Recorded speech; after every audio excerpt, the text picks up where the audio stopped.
What's your point of view on dictating somebody else's tattoo? Like that one dictator, that one person that they bring in? I moved out when I was 17. Yeah. So when I see like an 18 or 19-year-old and the mom has like, where the back of the neck, or like a spouse is like, this is what you want. This is what you want, isn't it? Yeah. Like, dude, make your own decisions. It's like, as soon as you ask somebody that came with you to get a tattoo, this is going to give you guys some advice.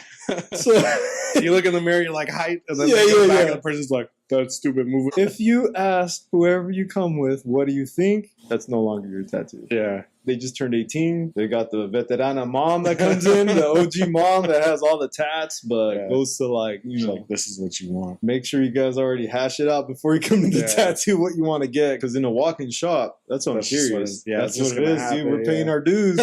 I'll make it a millimeter smaller because they said. Right. What's really going on? Yeah. I'll pull out the one-liner, the single needle for this guy. It's simple. Just a single needle. I'm like, okay, because that's simple. Where'd you learn your customer service? American Eagle. Okay, American Eagle. I used to work at American Eagle, and I used to fall asleep on the couch in the fitting room. No way. I was getting paid.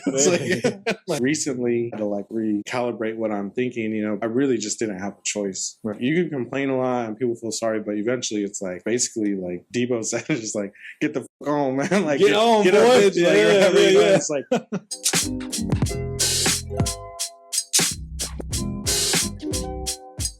Welcome to the shop. Welcome to the podcast. Oh, thank you for having me, dude. I'm very grateful. So introduce yourself. What do you do? What's your style? Those of you that don't know you, where you located, things like that. My name is Joseph Cabello. I'm artist owner at Body Art Gallery in Tulare, California. As far as style, if you look at my Instagram, it's like mainly portraits. It's all portraits. I do everything. Like I came up as a street artist. I would say I still feel like I am a street artist. It's just the algorithm.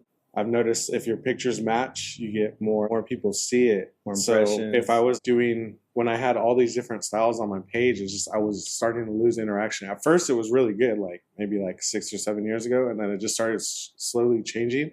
So I started curating all my images, and then I was like, you know what? I really want to dive into these portraits and like make it something extra on top of like all the other stuff I do. Yeah. So then I just dialed in on that, and so now if you look at my page, it's like all portraits. It's all. I do everything. I'm even trying to get into Japanese right now. Like, there you go. Just like really getting after it. Right. You started as a graph artist, right? You were doing a lot of graph. No. How did you start? I did do a little bit of graffiti, but I wouldn't say like I was a graffiti artist. Okay. But I went out a couple times to paint. I was with some guys in LA. That's where I first started, and my roommate was a graph artist. This dude had like 450,000 on his name, it was like crazy. The thing is, when they finally like let me into their crew, 3 or 4 of the dudes got caught up, and they were all the dudes that I was trying to paint with. So it was like I had nobody to paint with, and in LA it's just so crazy. It was just like we would just do like legal walls and shit. I only went out like maybe like 10 or 12 times. Like I didn't really go out too many times. Right. What did you do before all this? Like, how did you get your first, I guess, exposure to the tattoo? Because you've gotten, when did you get like your first tattoo and things like that? Like right when I turned 18. Okay, I think, so you like went for it. I think that my first like real exposure to tattooing, I remember my brother had gotten a tattoo. He came out of the military. Before that, he had moved out of my parents' house and he went and got tattooed. But he had like a sick, like a half alien, half skull, like kind of realistic, and then I had like tribal around it. And I remember seeing that when I was young, and I was like, "Whoa, like, that's a trip, dude!" Exposed to that, huh? Yeah, my family's like mad conservative too, so like I really wasn't into tattooing, and I didn't really get any exposure other than that until I was like 18. Okay. And once I got tattooed, then after that, I was like, "Oh, I gotta do this." Yeah, you gotta like, this is it. Yeah, and it just like sucked me in, dude. Like I just like took everything. That's crazy, right? Then you're just like downward spiral into this. How's this life been, bro? Self-reflect on from where you are now, because you've been doing a lot, and I want to kind of highlight on that stuff. Because I don't know if you get those moments where you kind of get struck by, like, man, I've actually been doing a lot, Because you just said that right now, but it's like, bro, I think like we're all doing, like you yourself, you got like, your plate's been full. You have running up your own business, your own shop. Who would ever thought that you would have had this crazy start? I mean, I wouldn't have thought it for sure. I didn't even want to be a shop owner at all. I was like no interest at all. Yeah, because I was like, I didn't want it. Yeah. But it falls on us, huh? It's just like an ebb and flow, man. Like, I mean, I'm still like I would say like a young tattooer, because I've been around people, and you've probably been around people that are doing it like 20, 25, 30 years, you know? Oh, geez. I'm at 16 now, and it's just like, I think when I was at 10 years, I was like, wow, that's so much. And then like I did a guest spot, and I was around 3 artists that were all at 25 plus, and I was just like, yo, I don't know shit. I want to go home. I'm just gonna watch, bro. Yeah, your first guest spot, where was it? My first guest, I think it was probably like coming back to Tulare, because I came up in LA. Yeah. Okay, yeah. I would say either Sully or Mooney. Where did you run into Lurk? So when I was looking for an apprenticeship, I was like looking like strong, like heavy for like 2 years. Yeah. Dude. Like, and that was back, like I didn't really have a whip like that. Like I kind of did, but I had like fake tags and shit. Yeah. Trying to like, ride in dirty. I used to ride the bus all the time in LA, Yeah. and I would like print out fucking Yahoo Maps to like try to figure shit out, and then I would hit all the shops out there. Yeah, that Quest But, map. Was it remember that? Yeah. Map Quest. There you go. But fuck, dude, with that, it's like if you miss one bus, it's like, which one did I miss? Yeah, you just gotta go all the way back. I had no luck in LA getting an apprenticeship for a cool minute, so I was trying to get an apprenticeship out here in the Central Valley, and still no luck. But he was one of the first people out here that actually talked to me. Okay. I remember I went to the shop that he was at. I can't remember if it was like Legends or Epiphany. Okay, it might have been Legends, yeah. And I think he had just finished his apprenticeship, but I came up and I was showing my art, and then he came up and he was just hella cool, like just chopping it up with me. And like back then, like most of the artists, like they just wouldn't even talk to you. They'll just like sit in the back. Yeah, you know? That's what I was kind of talking about. Like that kind of thing right there. Yeah, it was cool. He was hella cool, and he was like, honestly, bro, I just finished my apprenticeship. He was like, I have no business. I know, bro. Yeah, he's like, I had no business apprenticing, but he's like, you got good art, keep going. Yeah. He was hella cool, and then like we would see each other every now and again after that, and he was always just hella cool. But back then, that meant a lot. Even now, it still means a lot. But back then, it was like, I was like, man, somebody fucking talk to me, you know? Like, it was still like a year after that before I got an apprenticeship. And I was working out of the house, and then there was this dude in Culver City. I think his name was Corgi. He owned, I think it was Evermore. It was like right on Culver. And that fool looked at my stuff. I had art, and then I had tattooing in there. And then he pretty much told me, he was like, your tattoos like are horrible. They're really bad. Like, take all your tattoo pictures out of here if you want an apprenticeship. Yeah.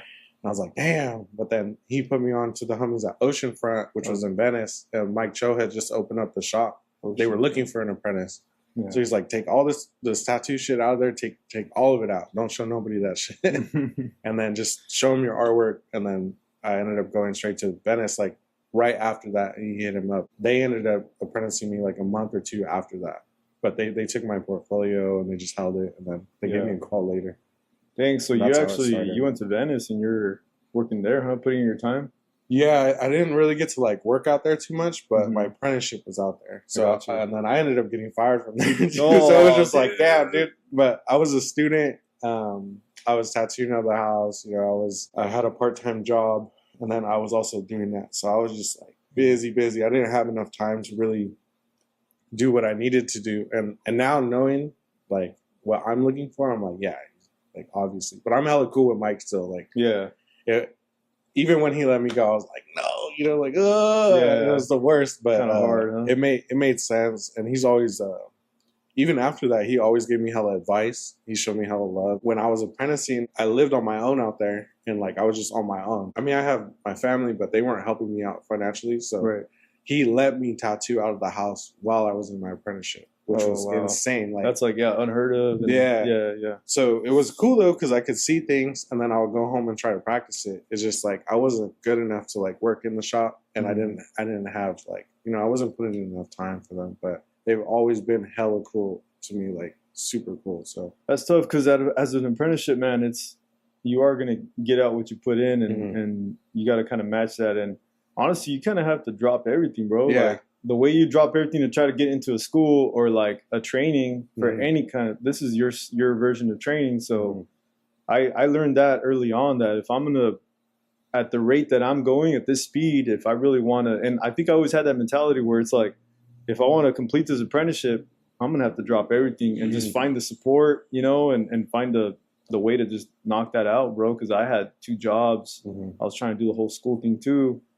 But I don't know, man. I think I fell in love with the work. I fell in love with art versus trying to stick it to this path. There's something about the craft, dude. There's something about the process. Yeah. Like if you're really meant for tattooing, it just like it's like you can't get away from it. Yeah, even people that try, it's like they end up coming back. I don't know if I was addicted more to getting like the whole getting tattooed, and I like to seeing the creation, or doing a tattoo. It's like everything. Like they say, like just it all it takes is consistency in your rounds. Like you get your rounds in anything, right? What were you doing for school? What were you trying to get into? I went to school for animation. Oh, okay, so I went to the Art Institute, which ended up being a scam. But hey, the Art Institute. I mean, fuck it. But it's cool because like I got a lot of like drive from there, and I got exposed to people that worked in the industry.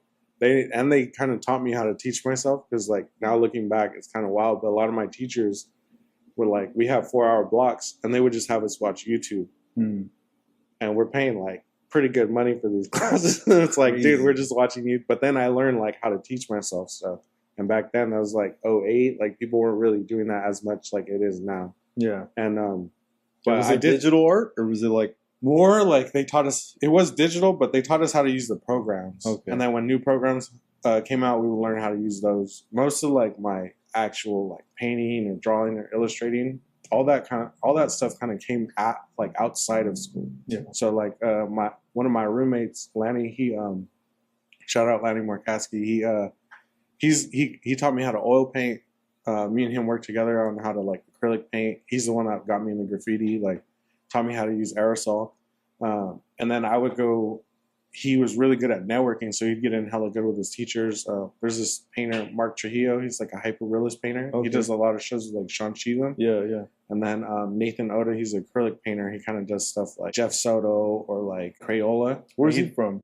Nathan Oda is from down south. I know he did a bunch of collabs with Risk. So him and Risk and Kuz. Yeah, I think I had a book with his art in it. Yeah, bro. It's beautiful stuff. Yeah. But those teachers were at SMC. They were at Santa Monica City College. Okay. So Lanny was going there, and then he went to Long Beach, and I would just like, tag along with him for everything. Everything he would take home, he would be telling me all excited. Yeah. And I would just do it. I would paint with him. I went to a couple classes with him at Long Beach because they were like big ass. Like they didn't know I was there. Yeah, they probably didn't even know. Go listen to these lectures, But everything I learned about art, dude, that's smart, bro. Yeah. Just pull up on. We're just like when me and him lived together. Like we really like bounced off of each other like a lot. We had so much like creative energy. We would watch TV a lot, but we always had like a still life setup. So we'd be painting, drawing. We'd be doing lettering, like whatever we could. Like we're just constant. It was every day. It wasn't like we never set any boundaries. It was like that's just what we did all the time. If we had free time, we were like doing something, painting, anything. We were always doing something. So that's like that was like a real creative hub that started like that whole started your whole, I guess, your demeanor and your mindset, your drive, right? Yeah, something, because I've been drawing since I was little, but like Tulare didn't really have like arts. Now we have like Arts by Celia and stuff, but it wasn't really like put on a pedestal. Nobody ever was like. Yeah. Back then, sometimes people would be calling you names and shit for certain things. It was just like, damn. Yeah. But LA scene, like, they really put it on a high horse, like art and like expression and stuff. So moving there and being around him and being around my other roommates, that made me like, okay, I moved there to do that, but I was like, I just needed to find something. You're benefiting more at home, right? Mm-hmm. Versus trying to be like at school. So, right? That's why. So it's like you didn't really even need you just need to find your inspiration, the guys around you, Yeah. I think to this day, it still falls a long way. At your shop, how many people are there? There's 5 of us. And then who's all there? Is it? So it's me, Kayla, Samara, Xander, and Jordan. Okay. And then we have a shop hand, Flaka, and then we have Alicia. Okay. So she's an assistant. When did you open that spot? I remember Lurk mentioning it when we sat down. He said, I hit up Joseph one time. I was like, yo, Joe. He wanted him to come with me. He's like, bro, just come with me, like whatever. And you're like, I actually just got a building or something. It was like right after he got his stuff. Okay. So like when he was having his grand opening, I was like just barely to start tattooing myself. Did you go to that one or did you get a chance to go? Okay. I think I was out of town. Because I tattooed there with him. Okay. He came out here to this one. And I told him, I was like, bro, I got a shop or whatever. And he's like, guess what? I got mine too. And then I went over there to go see his spot and everything, but he has a whole different, he remodeled it up and everything. How was your how should I say, like the impact of from the people? Are you like in a prime location, or what would you say? So we moved locations. Before I was like in downtown Tulare, it was pretty dead, but it was more like a private thing. And at first, I was just gonna use that as a place I could tattoo while I was in town. So I was like really into traveling. It was really hard to, I just had so many rents to pay. Because I had a place in San Francisco. I was paying rent there. And then I was paying rent at my cousin's house for a while. I was working at Soul Inc. So I was paying my percentage. I didn't have everything like set up at the shop. So I was paying that rent too, just to keep the building. So then it was just like kind of trying to consolidate so that I could like travel. Because I was like trying to get into backpacking. And you went to SF to work out there too? Yeah, I lived out there for like 2 years, but I would just go back and forth to Tulare. What part of San Fran? I was in Ingleside, so it was like right by Park Merced, off the 280. That's the time frame you started to do the conventions too, right? Or like? No, I was doing the conventions even before that. So I was at Hollywood Stars. After I got let go for my apprenticeship, I finished school, and then I went to Hollywood Stars. Where's that? It was like Westchester, Inglewood, LAX area. Hollywood Stars is across the street from the In-N-Out on Sepulveda next to the airport. Okay. Have you ever worked down Hollywood Boulevard? No, but I heard it's like the other Venice Beach, man. Bro. I heard it's nuts. I worked at Highland Tattoo. Okay. Shout out to Highland. Those guys are cool, but it was a wild time, dude. It was wild, bro. I was working, it was like an upstairs shop, and the ceiling was like, you had to hunch down. Oh shit. But they were packing like, it was no booths. It was just like bed, toolboxes. I remember going to one of the shops and he's like, actually, if you hit up the owner owns a lot of these. He's like, so it doesn't matter where we'll just plug you in a sense. He owned a lot of the shops. Yeah, so I thought you would go into one shop to work there, but he's like, nah, like one guy owns all this. The tourist bus would come right there in Hollywood, right across the street from like the big, like the theater, and they would drop off everybody, and they would go right into the tattoo shop to see what the tattoo life is about, right? Yeah. And I just remember the bottom was like smoke shop, like souvenir shop, and then you go upstairs is the tattoo shop. I feel like I remember that. Yeah. Because I think I popped in one of those, I went to like a Jimmy Kimmel show or something like that. Okay, yeah. But I know one of my homie Twist, that fool worked in Hollywood for a long time. It's wild. He would tell me crazy ass stories, like dude, pretty much tattooing to like 4 or 5, 6 in the morning, just like busy. And then so I wasn't really like resident there yet. I was just kind of getting plugged in because I didn't know one day they would say, hey, they're full. There's artists that were just kind of first come, first serve, like at Sturgis, bro. Like at Sturgis, you can work nonstop and you choose to go take a break, whatever. But out there's some first come, first serve artists that would take a booth and it's like, actually, they're full. You have to go down over here now. Oh, so I would take my setup and then I was living in Silver Lake. And so I was just commuting.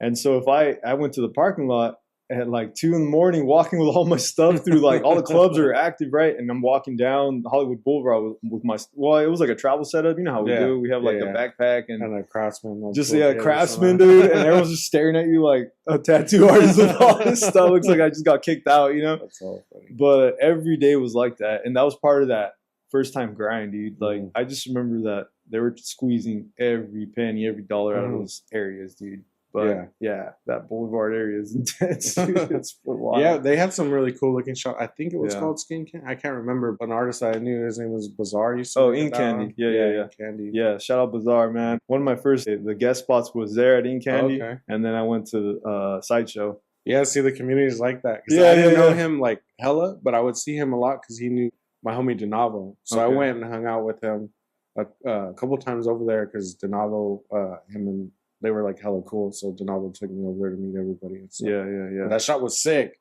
Yeah, it looked super dope. They had like glass walls and shit. They had like the fog glass inside. Everybody had a system. You know? And then I think in the back they like were painting the walls and stuff like that. Yeah. It was really crazy to like get exposed to that. That was a wild time. That spot was pretty active. Bro. Taj from the Alcoholics, I got to meet him there. Damn. Sandog, you know, that was a cool time where I got to do a lot of like the whole celebrity tattoo thing. I think Bow Wow went in there one time. Dang, Shad Moss, bro? Yeah, dude, straight up, bro. I was like, that's tight. Dude. You have the J's on that. Yeah, I know, right? It was pretty wild. One guy came in, he's like, that's Busta Rhymes' brother. What? Yeah, because they'd all go to the back and do their thing. I don't know if you remember, you walk in and they had this big old couch. It was like an oversized couch. But Bazaar, shout out, Bazaar, if you don't know who Bazaar is, his portfolio is full of pictures of him and celebrities. Yeah, he has Conor McGregor too. You just flip through his book, and it's just like celebrity, you know. I was like, dang, bro, this guy, and he was just, "Oi, papi," you know, coming out here. Yeah, and he had a lot of good energy. Cool, dude. Yeah, we went to Evergreen Tattoo Invitational together. Him and like Gunner, all those guys, they really like. I would just roll with them, dude, wherever. But Venice, that's when I was exposed to the Venice scene, because you mentioned that. Is I went to Sideshow. Okay. And, Pint. Yeah, with Pint, and that's where I kind of met a lot of the guys. Clever was working there too. Yeah, and I got a lot of cool LA all my LA clients I got from that shop for sure. And it was dope to just stand up and see the beach. You know? But it was just there's a lot of history at the beach too. Yeah, it's wild. Like so many like dope ass. It's like the Pike back in the day. You know what I mean? A lot of people branched out from there. Yeah, for like Sideshow and Oceanfront. Well, at least when I was there, those were like the shops that like they was really cool. Putting it down. It was funny though, because you look on the ground, sometimes like beach sand would be inside. You know, I mean, rid of this beach sand, dude. Whenever I was apprenticing, it was like I would have to sweep like 3 times a day. Oh man!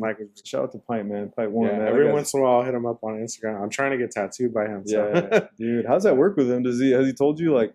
There was like maybe 6 months ago.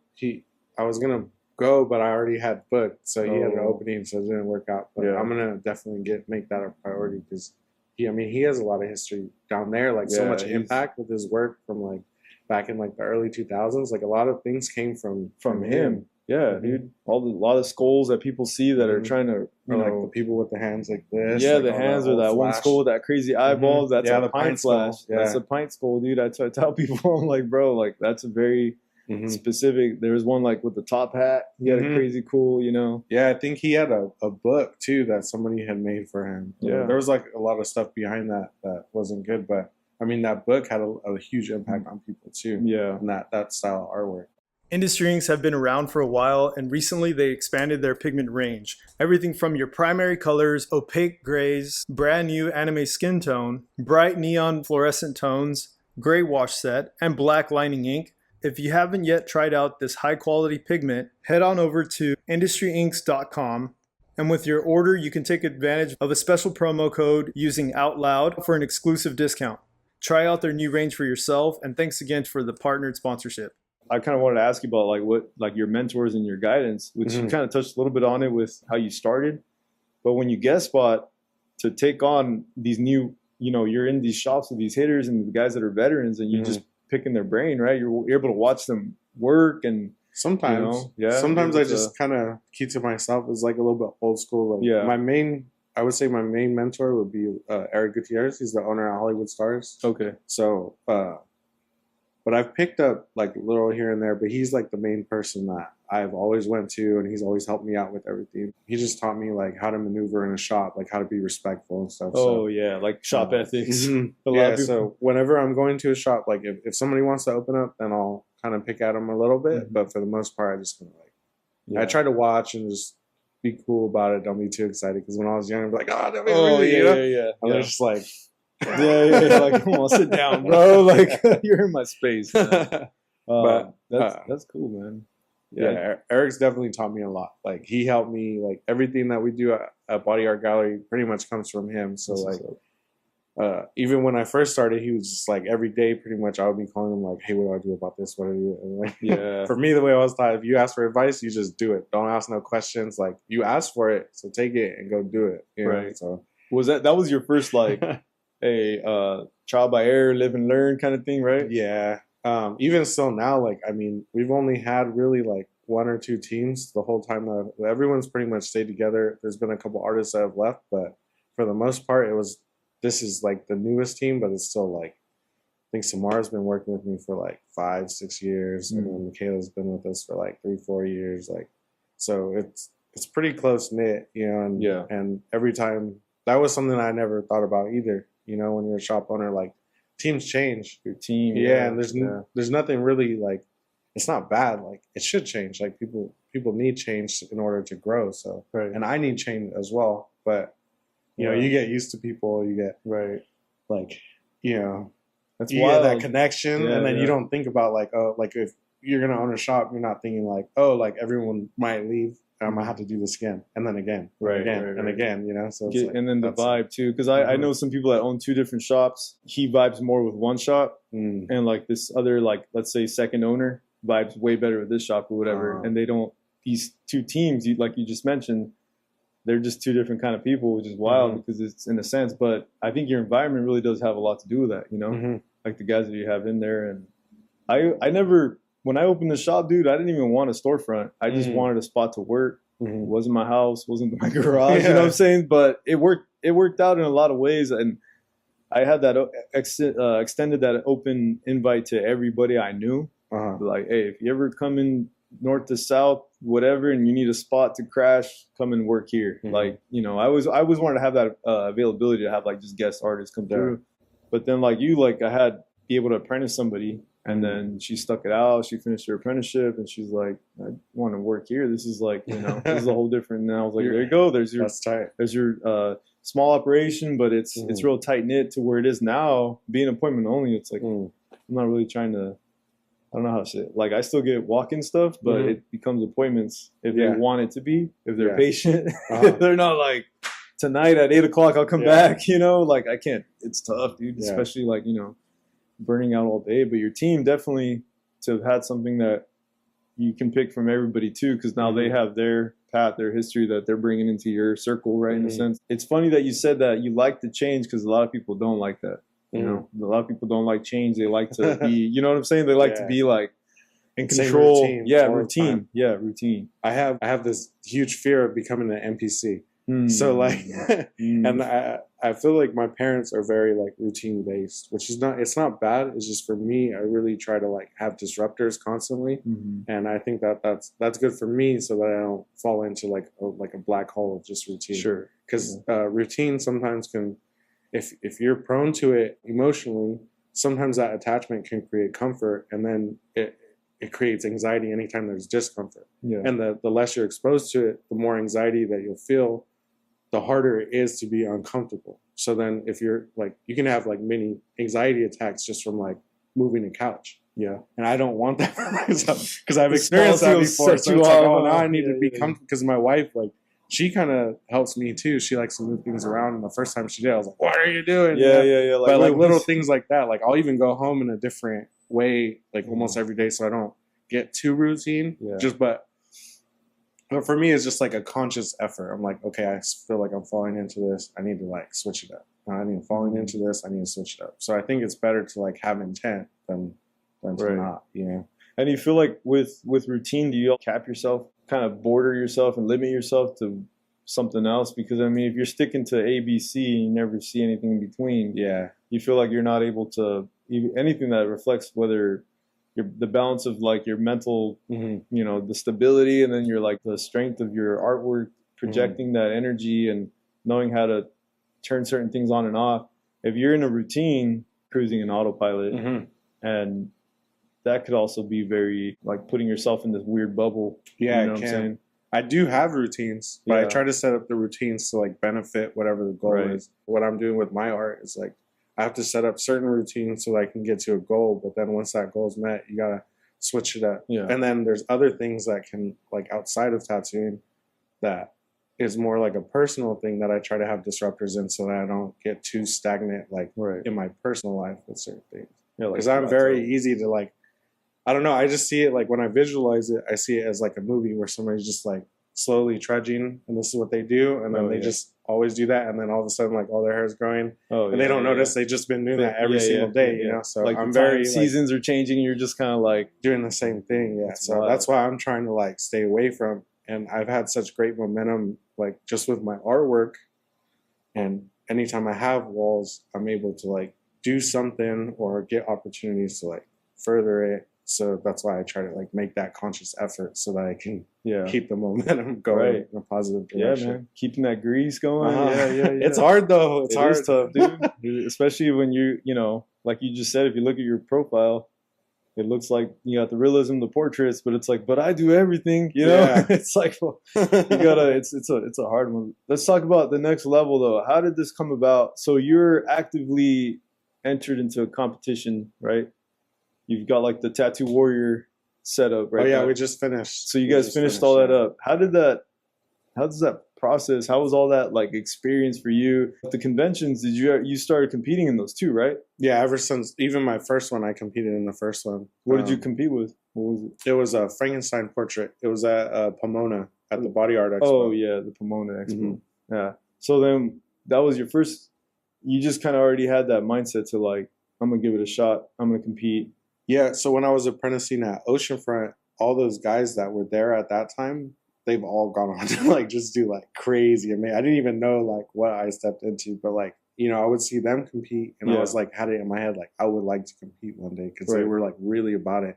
So that was just like already in my head. Like I remember them saying things like, it could just give you opportunities or like, you got to test yourself. And they were really like in that competitive spirit. Hollywood Stars wasn't as much. Mm-hmm. He was competitive in a different way. He was more about like the mind. He was always giving me books or like teaching me things like, you know, even when he gave me advice, he would tell me like, you know, I didn't react this way, but you need to think about these things. So he was, you know, it was a different mindset, but I still have that competitive. I've just had it my whole time. Like, and there's a lot of art. There's not like, they don't glorify competition. It's almost like frowned upon. So that gives me a space that I can do that and it's okay.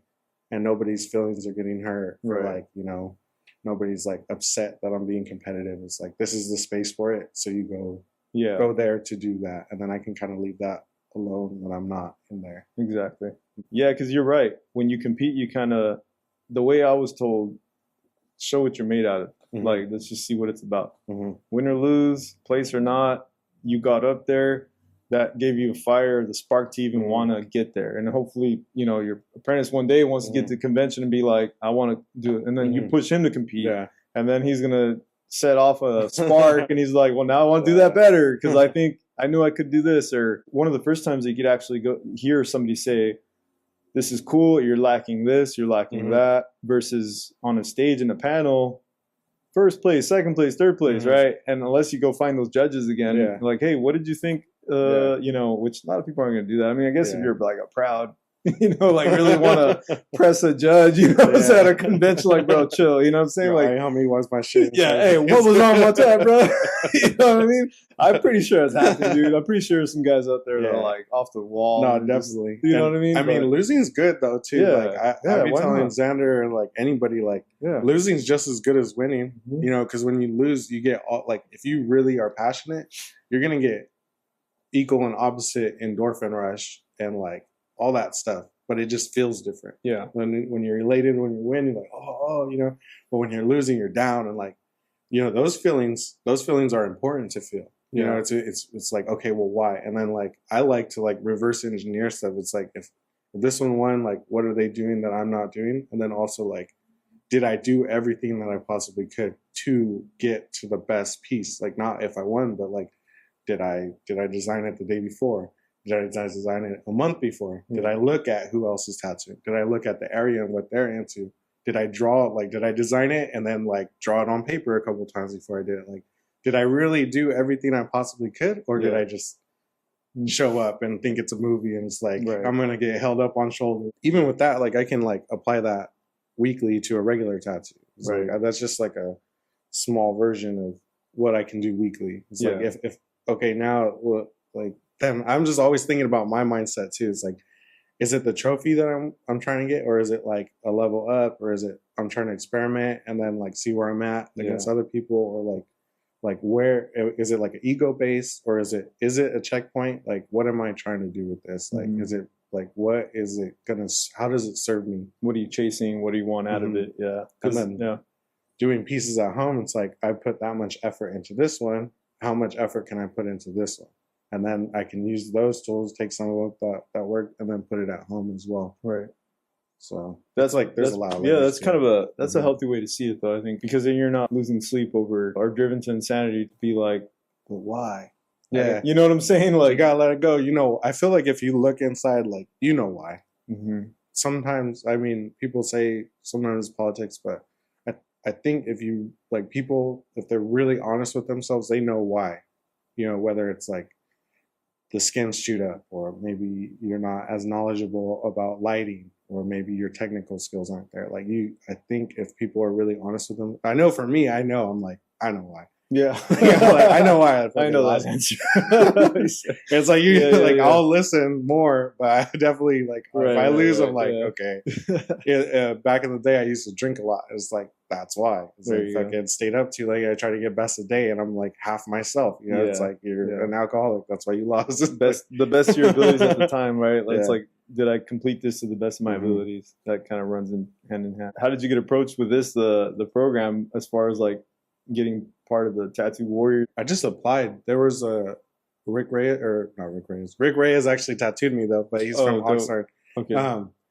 Mr. Reyes is I don't know if he puts his name out there, so I won't say his first name. Yeah, no But worries, yeah, he had put on his profile that he was doing it, and I was Okay. like, oh, like Gotcha, I had just gotcha. done the tattoo showdown in Utah, and that was like a competition thing. So I was like, oh, I'm gonna apply to this too, and then Mhm. see what's up. And they ended up, liking what I had to say for my application. They Sure, let me sure. come through. Yeah, that's what's up. Uh-huh. And then how was the experience like when you get there? Did you stay there for like X amount of time over filming like every day? What were your limitations? What was like the structure? Because you were up against how many artists? It was I think 6 originally. because they're trying to keep it like Yeah, and they eliminate one person a week. When I first got there, I was definitely nervous because you're meeting everyone for the first time, and Mhm. I don't know how everything works. But we just pretty much show up.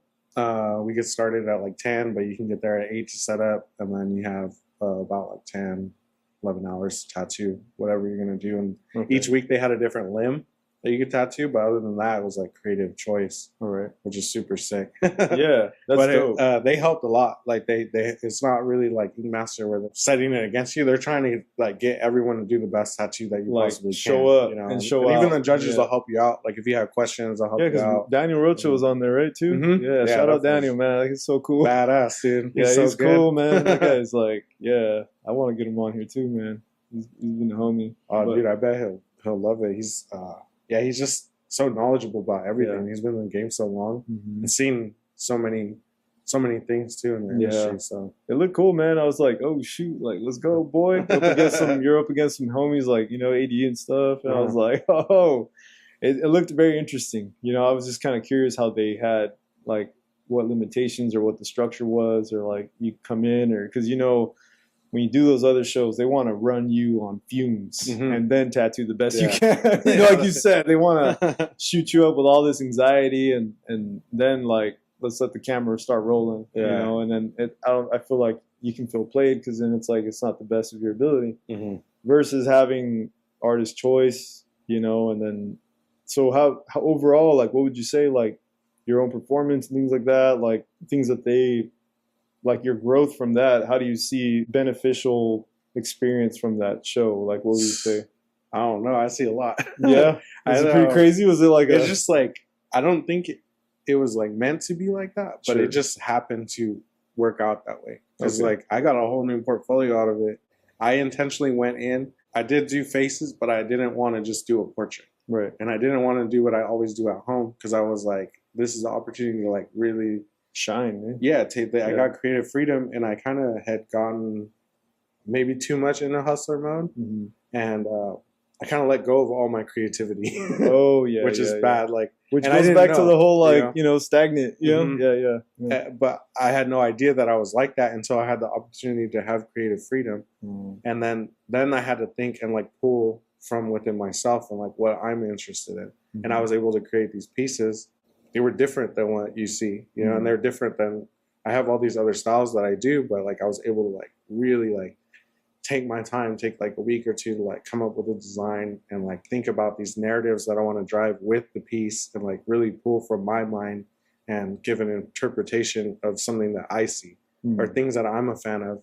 So luckily I had all this practice to figure out how to like do the tattoos. Yeah. But like being creative has been like the best thing coming out because now I'm like actively searching for people to like let me do these creative pieces and like let me have these tattoos that have a narrative and like have these stories that I'm interested in. Like I'm like into history and I'm into like all that Old Testament and like Book of Enoch and like giants and like I love that stuff and I love space and like I'm not a scientist but I'm interested, I love hearing about it and I love researching and then getting a visual and telling that story through the artwork. And there's so many like little things I can do that it's mainly for me, unless you know the story, then you're like, oh shit, yeah. that's in there, So that was something that I didn't expect to get, that I did get, and then I was like, oh man, like it's so like refreshing, because it makes me like, I'm just so like eager. When I came home, I was like, I want to work already. Like I wanted to come to work on Monday and do like one of those pieces. That's so cool though, to have that, I guess, that capability, and that freedom range. Do you feel like a lot of stress and pressure was lifted off when that happened? Like when it ended? Well, yeah, when it ended, but also to hear this is your time to do what, this is a free wall. No, I'm more stressed because I can't think for myself. I'm like, what do I do? Yeah. Like, I would be like, running away. My poor wife, dude. Shout out to Des. Like, she's such a good rock, because like she has to put up with all that stuff. But it's like they're like, do whatever you want, and then I'm like, well, maybe I should ask my client. But then the client's like, you can do whatever you want. I'm like, I don't know what the hell I want to do. I'm gonna start phoning a friend. What should I do? That's so hard. The third week for sure, I was like, there was a design that I made at the beginning that was like really influenced by like the Eastern Europeans and Russians. Okay, but like I just could not get it to work. The design was not working. And then like the whole week, I probably did like 8 or 9 designs. And then finally at the end, I went back to the first one, and I was able to. But like in that, I'm like in the house, like, oh, what am I gonna do? Did you come back and go over? Yeah, it was. They filmed every Saturday, so every Friday I would fly out, and then Saturday I'll be there, and then Sunday I'll fly back. Where did they tattoo at it? Was it like a warehouse? At a shop, Innovative Ink. So they have 2 stories, and then the bottom story is like pretty empty. They just set up right there. I haven't seen all of the episodes, so I guess like I don't know if you want to give spoilers or whatever for those that, because it already ended, right? Yeah. Okay, so was there at times, back to the whole competition thing, where you were like that competitive mindset kicked in, and then you were just kind of like very, because you'd seem like it'd be a lot to kind of set you off in a sense, to be somebody getting. Did anybody get aggressive, or did you kind of? Nah, not really. No, it was more of a chill thing, right? Everyone was pretty chill. Yeah. You could see like some people are a little bit more competitive than others, but for the most part, it was like really good camaraderie. Okay, it was dope though. Like I know for sure, just like I love being at the shop, but like these guys are kind of like everyone's at different levels, absolutely. And it's just like anytime I can tattoo around like sick ass artists, that shit just like. I don't know. There's something addicting about that, dude. Yeah. Even in Utah, when I did the showdown, like which one was that? That Utah show? It's with tattoo booking. They throw it. Oh, yeah. The room that I was in was like, I think it was like 8 artists, and like one of the winners was there. The runner-ups were all in there. Like it just happened to be the room where I'm just sitting around, and I'm like, everyone's fucking good, dude. Like they're so good, and I almost wish I wasn't tattooing so I could just go watch everyone. I love watching tattooing, so.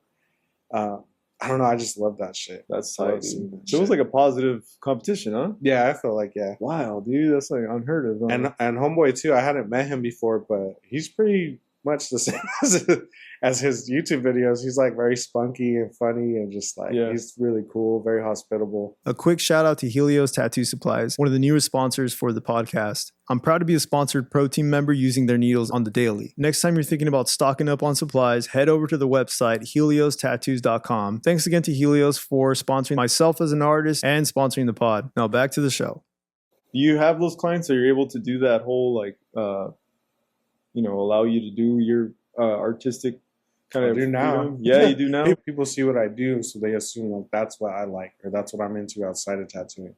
But then doing the show and getting to do these pieces, they're like, oh man, this is like, and then when I talk about it, I think they're just like, whoa, like, where'd this come from, Right, so it's like, but I grew up in Tulare, so like a lot of the homies I grew up with are from out there. My dad grew up in Tulare, so he knows how the people. My grandpa was part of the first like high school graduation class at Western, so it's like we got hella history there and huge support. And like I think people just want to support. Well, I know they want to support because they came through for me, but it's just I'm just really blessed, So we do as a shop try to like put back in the community too, for sure. Because you guys do like some art shows or fundraisers or stuff like that, right? Do you have any of those like coming up or?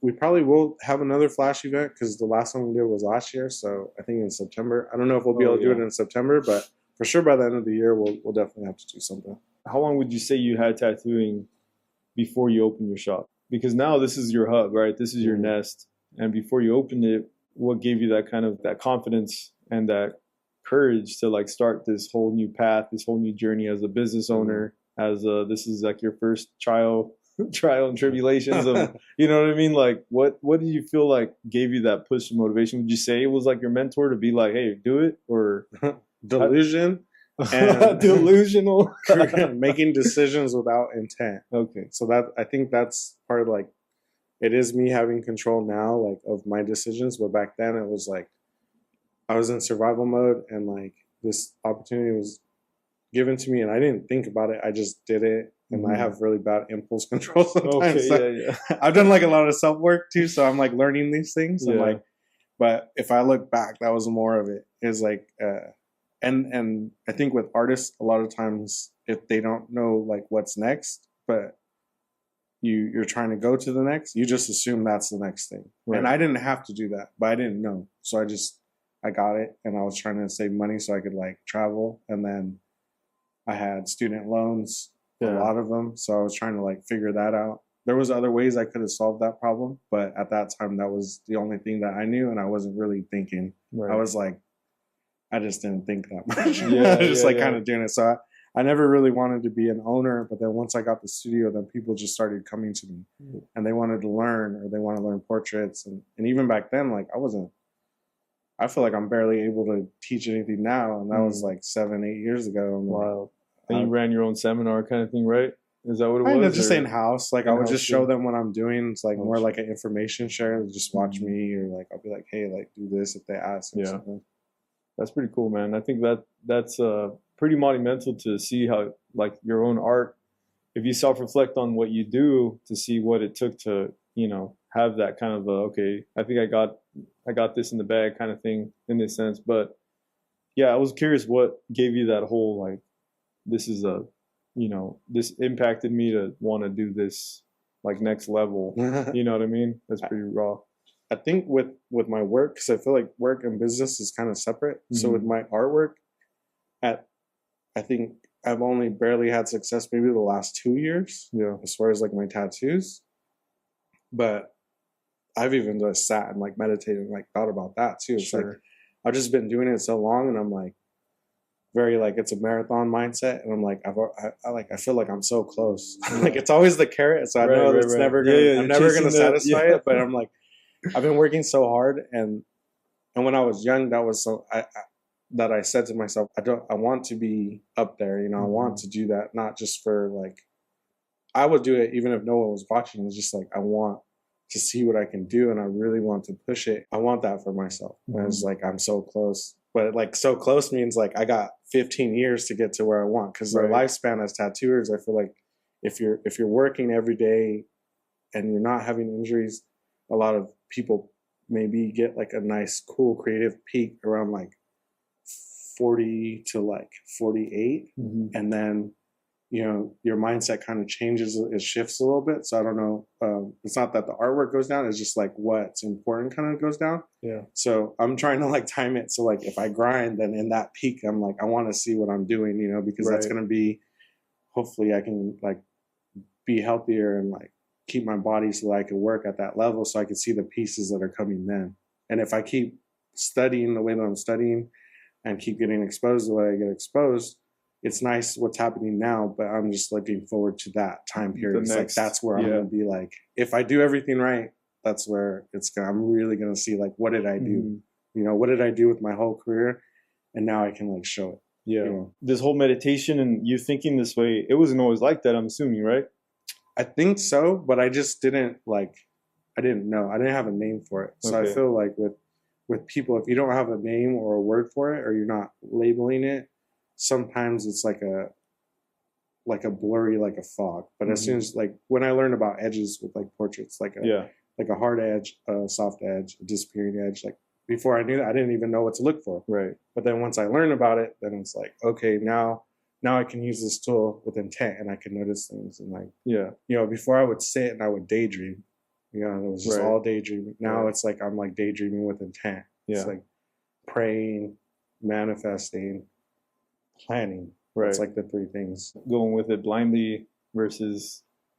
And that's fun too. Yeah, and that could be fun for some people. You know, they're like, hey, shoot at the hip, roll the dice every day. You know? That's cool. It's just, I have goals, so it's like Yeah. I want to get there, and I think that's the best way for me to do it. But I mean, I'd be daydreaming too. It's like sometimes I was just like, that makes they're sense. like, don't worry about him. He's meditating. He's like, oh He's man, meditating. I'm I gonna was spawn like, out. He's not meditating, bro. That guy's high as hell. So handling with clients, do you still get walk-in traffic and stuff? We're starting to get it more. Where Really? our shop's like a hybrid. We got Because you move from downtown, and then you're in what would you say this new area? What would you call it? Is it like pretty it's busy? busy. Yeah, it's we're busier. right next to like Lowe's, Walmart, Target. What's your point of view on dictating somebody else's tattoo? Like when you have somebody come in and you see between clients and there's like that one dictator, that one person that they bring in, whether it's like their mom, girlfriend, spouse, whatever, a friend. What's your point of view on that? I'm curious. I don't know. I'm curious. And this isn't even like the talk. Yeah, I'm just I guess I think it's funny. It's hard for me because like I moved out when I was 17. Yeah. So when I see like an 18 or 19-year-old and the mom has like, you know, where the back of the neck, they got the hand, like, or like a spouse is like, this is what you want. This is what you want, isn't it? Yeah. I think it's so crazy, but That's wild. I mean, sometimes, you know, sometimes I'll be like, are you sure you're 18? No, I'm just kidding. But, like I mean, opinion, you know, like for instance, I think it's insane. Yeah. I'm just like, dude, make your own decisions. Like, hey man, I've seen some stuff, bro. As soon as you ask somebody that came with you to get a tattoo, this is just all right. We're gonna give you guys some advice. So you look in the mirror, you're like height, and then back, and the person's like, that's stupid, moving an inch. Yeah. Like, if you ask whoever you come with, what do you think? You already surrendered your rights. You know what I'm saying? Like you already surrendered all that, dude. It already went out the door. If you're in here, you want somebody else's opinion, man. That's no longer your tattoo. Yeah. I'm just curious how you had situations or seen that where it's like, you're right, dude. Like they just turned 18. They got the veterana mom that comes in, the OG mom that has all the tats, but goes to like, you know, like, this is what you want. Yeah.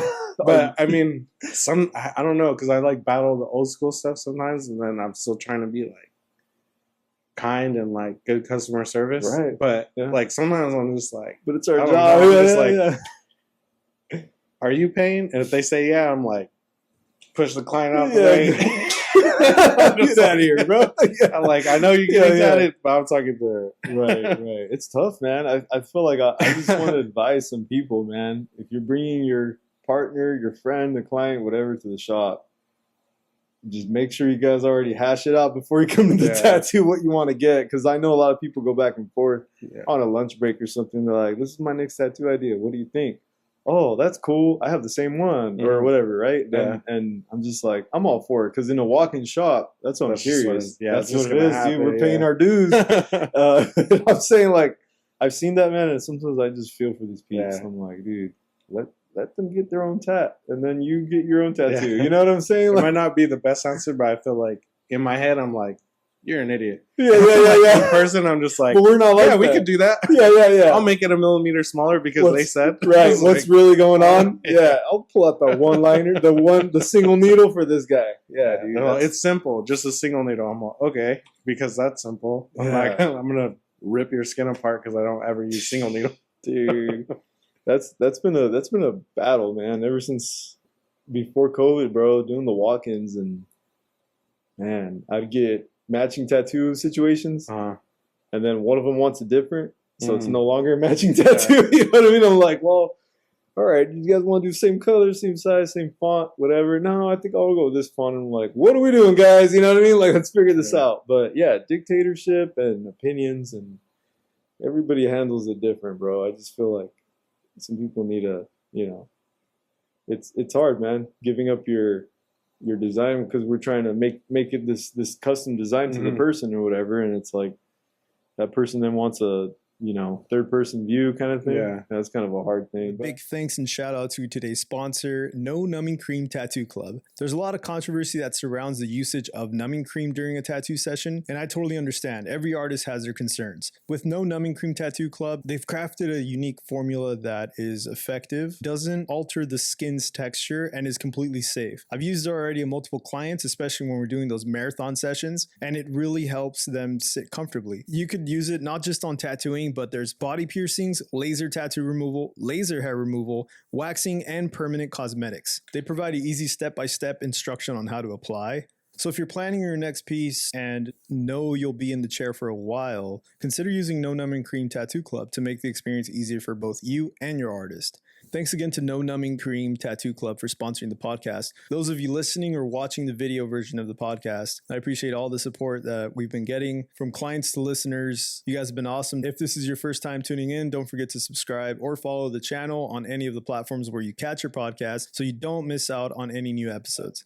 Customer service, it comes down. Where'd you learn your customer service? Like, where would you say you picked that up from? American Eagle. Okay, American Eagle. I used to work at American Eagle, and they're just huge on customer service. I worked at the Promenade on 3rd Street in Santa Monica. So I think we're like the second largest store. Dude, that place is the street promenade. That thing was... It was cracking back then. Cool, dude. It was so much fun to work there. The performers, street performers. Yeah. It was super sick. That was probably like the job I thought I hated the most until I got older. I was like, that was the easiest job. I used to fall asleep on the couch in the fitting room. No way. I was getting paid. But I was good. Like, if you seen my denim, you know why they would keep me, because my denim would be stacked. That's right. Nah, just that's right. Oh, yeah, the wall. Yeah. But they were huge on customer service, and like I used to work in greet a lot, so I used to be hella shy. I was so quiet, dude. And I had just started tattooing when I was like 18. And I was working at American Eagle, and one of my homies, I was like, because my friend Lorenzo, he tattoos in Fresno now, but we were roommates, and people just fucked with them. Yeah. Like, they just loved them. But he worked at Zoomies, and they were based off a commission. This one just had a mouthpiece, you know? Sure. And he's just hella cool. That was why I was his friend, you know? He's just hella cool. And then when I'll go tattoo, I'll just be quiet for like 8 hours. And I remember one of my homies was like, of course they don't want to get tattooed by you. You're fucking weird. No, like, man, it's so very cool. I was like, what's up with the artist? I don't know if you had headphones on or what, dude. Imaginary. Stone Cold Killer, dude. You're just like zoned in. Yeah, they're in my apartment on the couch. Like, it's all crazy anyway. So American Eagle helped me get out of my shell a lot. You kind of like use that carried on with you, huh? Having that kind of customer service and learning that, because that's when you're gonna learn it, dude. It's hard. A lot of OG artists that I know, that they're, you know, like, you think about Rick Walters, I don't think I'd like to ask him, where'd you get your customer service, bro? You know? Yeah, exactly. He's gonna be like, yeah, get out the door. Yeah. So if we don't have it, we don't do it, kind of thing, you know? Yeah. And then it was just like reestablished too whenever I went to Hollywood Stars, because they were all about like a family environment.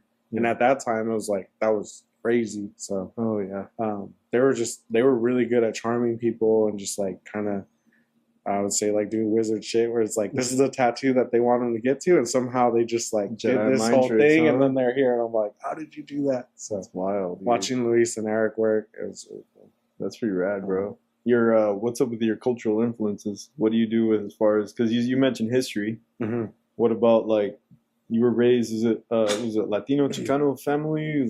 I would say, like, I guess, like, I don't know if it's like derogatory or whatever, but I would be more considered like pocho. I'm like fourth generation, fifth generation. Like, I didn't grow up speaking Spanish, but the last like handful of years I've been really like working on it. You know, every year I'm better than the last year, you know? Okay. And then, dude, that's my bad. I profiled you when you walked in. I was like, you're good. ¿Cómo estamos, bro? You're like, no, I've been working on it. Like, I'm really like, I'm pretty sure getting on Spanish, it, you know, but I grew up on the west side of Tulare, and I went to Moquet. I went to West, like, all my homies are Mexican. Right. Like, my wife's half Mexican, half Salvadorian.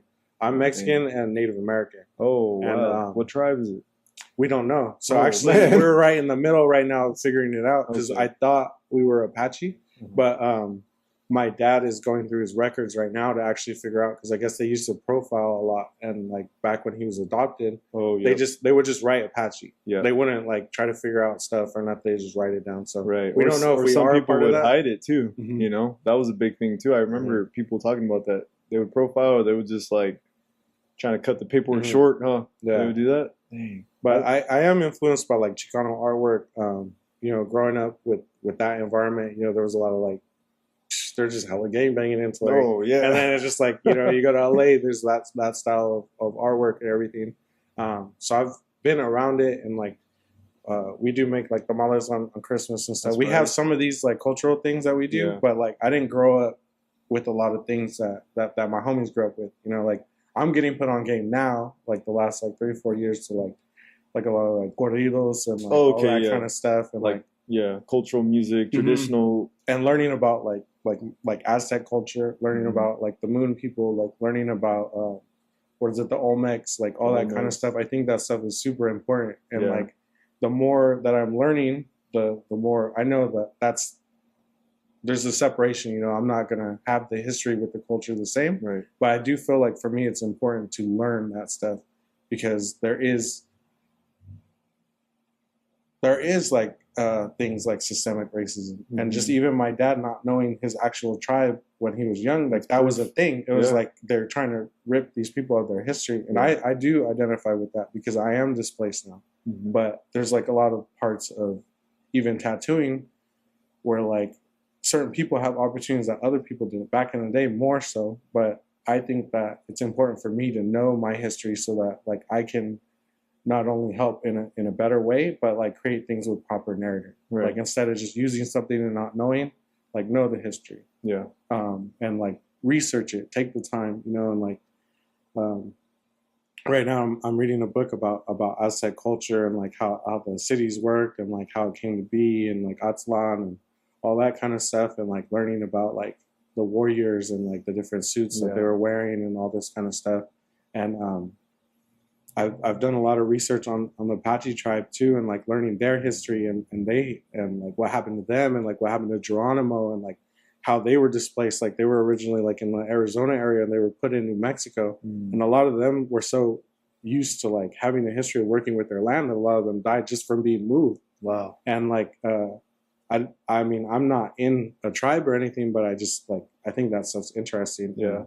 That's like your roots, your culture. Yeah, you need to know that stuff because it could like easily just disappear. It only takes like 2 or 3 generations of people for history to be gone. Yeah. And if you're not adamant about learning that stuff, I think it could be really like detrimental to a lot of things, because I do believe in DNA, and I do believe in like you know, memories locked in with that are passed down and like your ancestors and stuff.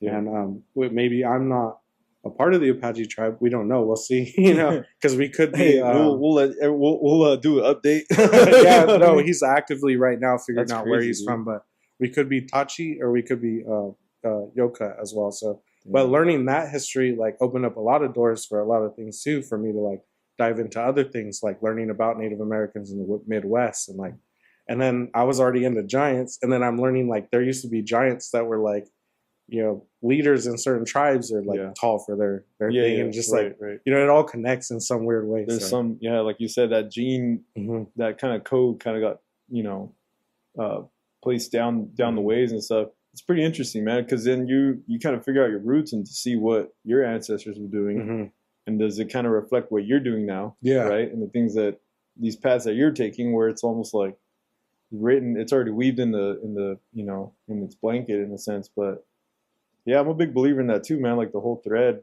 of the existence. You know what I'm saying? Like how they say like your DNA carries the answers of the past, that they're kind of, you know, you got to keep it alive. But it sucks because it will diminish and it will get depleted the less you know about it down the line. You know, because then you won't know. Like I've got a lot of Native homies that are tattoo artists, and they're like, one of them is tattooing in the res, like hardcore, dude. Oh, and it's wild though. He doesn't need to be, but he's doing a lot of like the quilt, the pattern, native patterns, rich culture. Like imagine, you know, that he's doing, if we only do Aztec art, he's only doing native art. Like that's all cool. He's been doing, and it's killer. And then he put his own traditional twist on it, so it's like traditional things that you would see like on shields or banners. And I'm like, man, that stuff is so dope, dude. Yeah, like just to see all that. And we're all, this is all native land too, you know. Yeah, it's pretty bizarre, you know. Imagine how hard it is to find all of the records, like where it's been a weird trip, because like for like now access to information is different. So he just recently, I mean, he's been wanting to know this stuff about his mom and his dad since he was like young. Yeah. And then now he's like 67 or something like that. He's like barely finding out now. Like he just barely got his records. They had like a court hearing, I Yeah. think like a week ago on Friday, and he barely got his records. And a lot of them were like kind of destroyed because they were scanned and then thrown away, but the scanner was like horrible. Oh, So yeah. I actually have them right now. So we got like the names of his parents, or his real parents, and then or his biological parents. And we're just going to try to do research and see what's up. For me, I want to know, because like I want to know my cultural background, Right. and then just a little bit more accurately. And then for him, you know, he's looking to see if there's other siblings that he might not know, because apparently he's like the oldest one. So, Wow. but yeah, it's wild. It's That's pretty definitely cool, man. wild. But I mean, even just like my grandparents that I grew up with, his parents, like even just learning their story, Yeah. you know, like learning where they come from, learning where my mom's parents come from, like that stuff's interesting too. Like my Right. grandpa, we ended up in Tulare, or my dad's dad, because it was an accident. They were working in, I think, the coal mines in New Mexico or something like that. Mm. And then the work ran out. So they hopped on a train because they heard there was work in Bakersfield. Okay. But none of them, him and his brothers couldn't read. His dad Good couldn't old read. Bakersfield, huh? Yeah, dude. And they That's ended crazy. up getting off the train at like Tegas Ranch. Yeah. And they just stayed there. They thought it was Bakersfield, but it was Tulare. And then they ended up just like, that's where the family stayed. So it's just like little things like that as well. That's crazy, dude. Just like happenstance stuff. Yeah. Like, This is crazy. yeah, this used to be a trading outpost right here Oh, okay. back in the day. So From- there's a from- mural right here on the side of the, Uh-huh. that's a picture from back in like like the trading post times. and I stuff. seen the thing said wrestling and trading or something like that. Yeah. So that's what this used to look like. This whole area. That's crazy. So there's history here too. That's Yeah. like, yeah. So you're saying that this is, I guess, Apache land territory.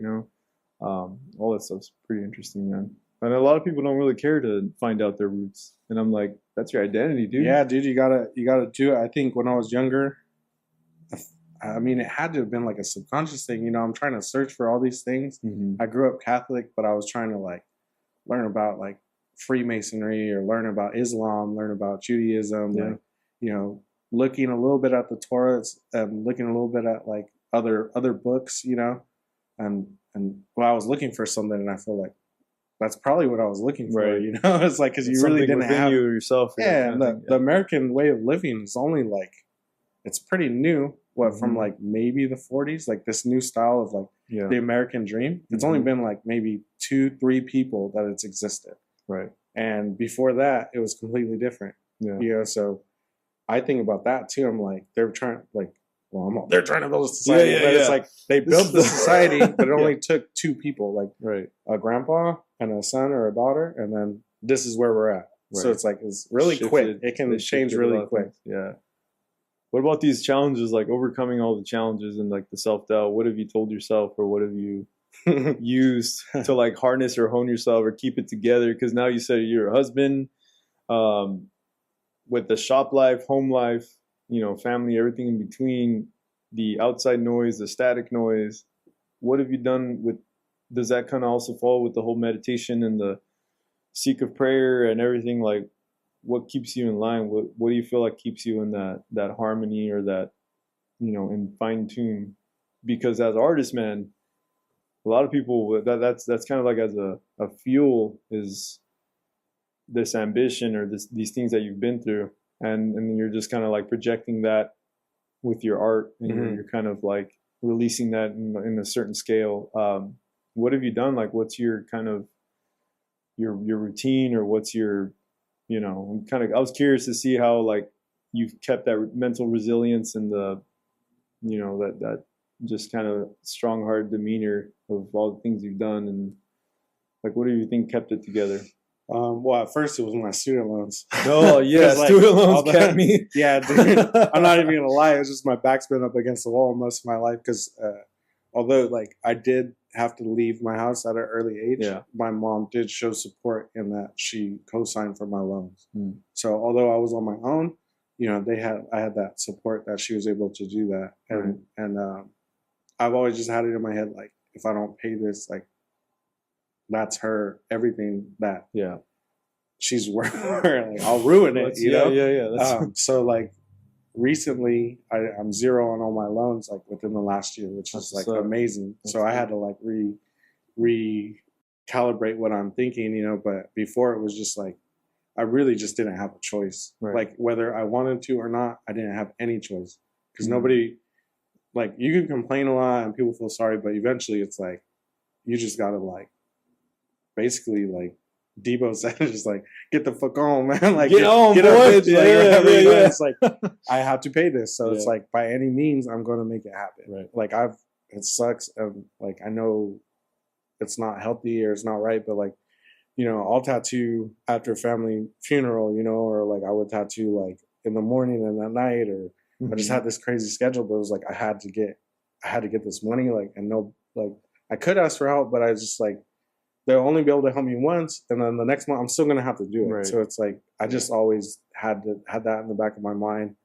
and then like that was the driving force, was these loans. Like, how am I gonna get past these loans? Like, because I was supposed to be paying that for the rest of my life. Yeah. And it would be like $600 to like $1,500 a month, dude. Mm-hmm. And back when I was in my 20s, I was like, how the fuck am I gonna do this? Yeah. But I figured it out. I'll be grinding, I'll be painting, do art shows, doing tattoos. And now as an adult, I think I just feel like Forrest Gump. I'm like, well, I came this far. Right. Might as well turn around and go to the other one. You know, I'm just running crazy from beach to beach. But now that I have that work ethic and that history, I'm like, well, now I know when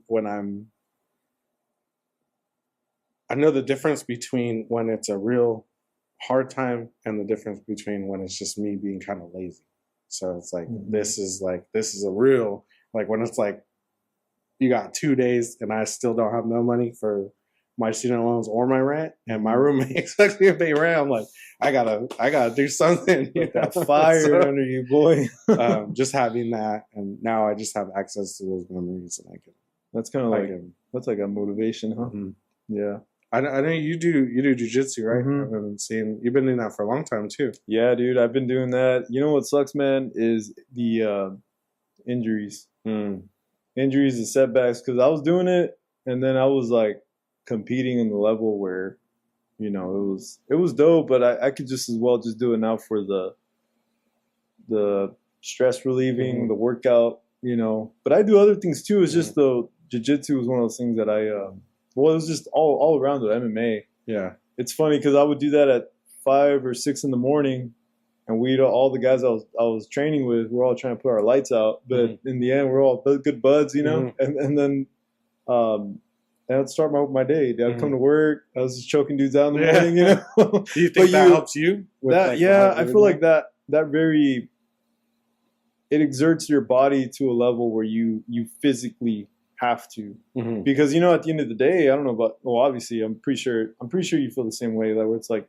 you get that mind is kind of like almost like cross-eyed, you know. It's like from tattooing all day, concentrating all day in such a narrow space, and then you got like what you're working on, and you're just kind of like, your mind is exhausted, but your body's just kind of like, so I pushed it to, like, I needed that whole, you know, it's a stress reliever, to find the balance to do that. Have you ever done anything like that, like wrestling or anything like that, or boxing, or? Yeah, I do kickboxing now. Okay, yeah. But I do feel like that helps. Like, I kind of started late, but even starting sparring late, like, that's the other thing, is like, am I really tired, or am I just like, I don't know. Yeah, you know, there's a difference between when you're done and when you're done. Right. And like, you know, with you, if you're doing MMA or jiu-jitsu, like, this person's either trying to put you out, or you know, you got to tap. And then you find that little extra. It's crazy because it's a life thing, right? So you can. Once I started getting certain injuries, I was like, oh shoot, all right. If I busted my rib, you know, and I couldn't tattoo for a week, that was an eye opener. You know, a week and a half or whatever. I couldn't just do this, dude. I couldn't hold my hand up like this. I couldn't hold a machine. I couldn't, you know, my left hand of everything, whatever. I just, it was hurtful. So I had to like do this, and I was like, you know, I can't even work. So that was an eye opener. And then I rolled the guy that unintentionally I busted his pinky, and if that was my pinky, I can't tattoo. Yeah. And then, you know, I felt, you know, it was just freak accidents. That's all it takes. I've got injured more training than actual like fighting competitions, and it's just because when like you mentioned before, that's the time for you to try something, right? And in competitions, you don't want to try nothing new. If you didn't practice this move, It's not gonna. No, dude, don't pull it out. You know what I mean? You're sticking to a game plan. Yeah. Like if you know what you're doing during the day for like today's tattoos or yesterday's tattoos, whatever you've done, like you know what you're gonna take on. So you bring out, like on your tray, you have your palette, right? Mm. That palette is the things that you ain't gonna add no extra little thing that no, this is it, right? Unless you think you need to add an extra highlight of something that you didn't pull out. But for the most part, you have your formula, you have your recipe of things. And I tell people that that's what the training's for. When you're apprenticing, when you put down the session, and you know you have when I started expanding my my style or whatever to try something new, I would have, like you said, those A1 clients and be like, hey, come through, let me try something on your leg, you know, and then we would do something or whatever. But other than that, I was gonna try that on some new guy. You know what I mean? I'm gonna do what I know walk to in do. that wants to get a sleeve, and it's like you're trying to get that new client. Yeah, dude. So I think, you know, a lot of that trial and error. But yeah, to put your mind into a whole quick thinking, and you know, this had nothing to do with art. This has nothing to do. But now you're over there like sparring. That's you're pushing your body to a crazy limit. If I go to the gym, I'm not going to get the same workout as I'm physically exerting myself, life or death on the mat. You know what I'm saying? Like when you're fighting, like doing Muay Thai or whatever. Like same thing, bro. Like sometimes all it takes is a freak accident, and but that's if you like. I decided to try to take it that far. I didn't have to, but now Muay Thai is fun though. MMA stuff, all the mixed martial arts, but it's just something like another, you know, to just kind of. You feel so much clarity after, you know, that I think that's why I like doing it, is the mental clarity after, you know? No, definitely. Yeah. I think there's something about it that like just clears your mind. And even if I am stressing, like if I'm in class, I think that would be something to answer, like go back. It's like, that does help a lot. Cause I notice if I don't go for a week or like I only go one day out that's of the all week, it takes, I'm just tripping, you know? I'm like, instead of being hella nice, just edgy, you know? I'm a big boy. Like I need to be working out anyways, you know. But having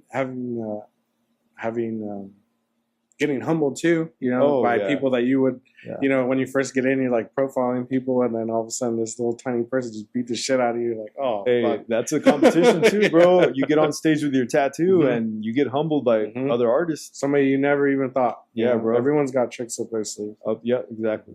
And I think with your own health and everything, was that something that you just started focusing? Because like the older we get, we're now more conscious about our back. Because bro, I have pictures where I'm like a shrimp back at a convention. Yeah, I'll be doing that. And I showed my wife, dude. Man. I was like, there's the years of abuse. I was like, this is why my back is jacked right now, dude. It's crazy. Is that something that you started like? I'm trying. I mean, at the moment, I'm not as good. I feel like this last month really threw me off. But it's just, you know, every week. I went to class on Monday. I got a good one in last night too. So we just gotta keep the momentum. Gotta restart it. Right. What about like just in general, like trying to go for a run or a walk or like things like that? Are you doing any of that? Like extra? I used to. I used to be running like half marathons quite a bit. Dang, but I just like, man, I just started lagging it. I was focusing. I got to find that balance. You know, right now there's been a big imbalance because I'm just like in that mindset of like there's going to be an imbalance. But I'm only leaving once a month now, so I gotta get on it because it helps. And like I said, I want to get that peak area, and I gotta start taking care of my body a little bit more. Yeah, for sure. Because I mean that now you got to work out with intention, like working out our backs. Yeah, movement, getting a good stretch. My chiropractor yells at me every time. She's like, "Well, I could tell that you're like you need to center out more." And I need to have her on here, man. She's like horseback riding, doing some crazy stuff. And she's like, your body will take, she breaks it down where it makes so much sense. Your body will take any abuse you do to it as long as you maintenance your body, like a car. You do your oil changes, you do this, your car's going to last however long, you know? And she was like, you can do anything you want. You can go, because I told her, I was like, should I not be training anymore or what? Like, you know what I'm saying? Because I've had these issues because of like past injuries, and they're like, you can keep doing it. You just need to adjust and be cautious about your posture. But I got these ergonomic chairs that I'm using now that I'm like trying to keep our spine back or whatever. But yeah, I think it's just maintenance to the body and like being more self-conscious about the health. That's been something that I've been like trying to do a little better with too. You know? Where are you traveling to right now? Like once a month, you say you're jamming out, or where? This year, I just like I've always talked about hitting the conventions really hard. So this year it was like every month I'm going to do a different convention. What are you doing? What's the next one's like in the works? Like, what do you have? We got InkCon this month. Okay. And then 40 Mile in July. And then I'm still trying to find one in August. But in September, I'll be doing Amsterdam, which is sick. That'll be my first like, international one. Yeah, yeah. And then October, I believe I'll be doing Virginia. I did the Showdown, and we did Atlanta, we did Philly, we did Texas. Yeah, we did the Waco convention. So yeah. But yeah, I've always wanted to do that. So I was like, this year, like I've already been tattooing this long. It's like you got to make that a priority. Otherwise, you know, I might not be able to do that in another year. Exactly. So. Yeah, those travel trips are intense, man. Like, you know, getting it down to a science to like, I'm gonna travel with my stuff. I have everything compact, and you know, that's cool. So you're taking it's a whole shop thing too. You guys all some of them, if they want to come, they can come. Gotcha. I take Xander usually because he has a lot of like portfolio pieces for the competitions. But for the most part, it's been me. We all did Philly though, and we're gonna all do InkCon. And we'll probably, most likely, we'll probably do another one as a shop by the end of the year. But you know, it's not a priority for everyone. It's just something that I wanted to do. Yeah, personally, it's hard though. It is hard. It's hard to do that stuff. So it's pretty hard. Yeah, it's tough, man. Like, especially going out there and just the thing I did like about traveling was the change of environment. You know, because you can get, like you said, repetitiveness in your own like station. But once you get out there, you're like, I don't know, something about it. You just kind of, it's like a whole new spark of energy. You know. The industry's cool now too, like a lot more friendly, and like people are a lot more cool with sharing info too. So right. It has been really nice, like the whole spread of positivity. Like that's all been good. The so right now your own personal hobbies, you're still doing spray can. You're still doing, what do you do outside of tattooing? The only hobby that I do is kickboxing, really. So that's only the whole thing. Yeah. Other than that, I haven't really been painting. I've been drawing dragons a lot and koi fishes a lot. Just drawing. Yeah. But the only like non-art hobby I have, I would say, would be Muay Thai. Yeah. That's what's up, dude. Muay Thai's been like hella fun though. I'm just like, how long you been doing it so far? Is it? Probably off and on since I was like 27. I'm 34, so it's been a nice while now. Yeah. Yeah, it's cool, man. Especially like, you got guys your size too, or is like everyone? Dude, I always forget how big I am. And they've been putting me up against the homie Thor, and I'm just like, oh man, this dude's so good. He's black belt, and he's just like, he's nice though. He's a good coach, and he'll help me out. So, where do you go train? Where do you go? I'm with Rhino Elite with Doug Marshall. Oh, Doug, yeah. Doug the Rhino. Yeah, dude, he's a bad dude, man. Yeah. If you guys don't know who Doug the Rhino is, bro, just YouTube that guy. Yeah, he's intense. He's a really good coach though. He's really good about doing all levels. We got all levels in there. But he definitely gets me hyped up because I don't know, when I was younger, I was more reckless. And then I hit like a point, I think, where like my CTE like kind of got better and I was like less impulsive and more calm, you know? And then he like kind of reignited that confidence again, you know? But I used to do wrestling in high school too. Okay. And then my brother's always been into jiu-jitsu. So I would mess around with that too. Or like when I was in LA, I had a roommate that was MMA fighter, so I'll go to his gym sometimes. So it's been in there. I just like, my hands are horrible. I just felt more comfortable like rolling or wrestling. But my hands are horrible, dude. And I was so afraid to like get in there. But it was just a cool environment. So I finally just did it, you know, and then now I'm like, damn, I wish I would have started earlier. Because it's not as crazy as you think, you know. It can be, but I wish I wasn't so like afraid to get in there because now I love it, and I'm like, damn, I'm a little old to like. Now I can do it for fun, but I can't like. I probably would have got addicted to it. It's an addictive thing too, for sure. I think that's the same coincide, both hand in hand with it. But yeah, I think it's the same thing, man. Like, jiu-jitsu has just been going in there having fun, and I see the older guys, and I'm just like, I'm trying to do this like that. Like, I'm trying to train for longevity.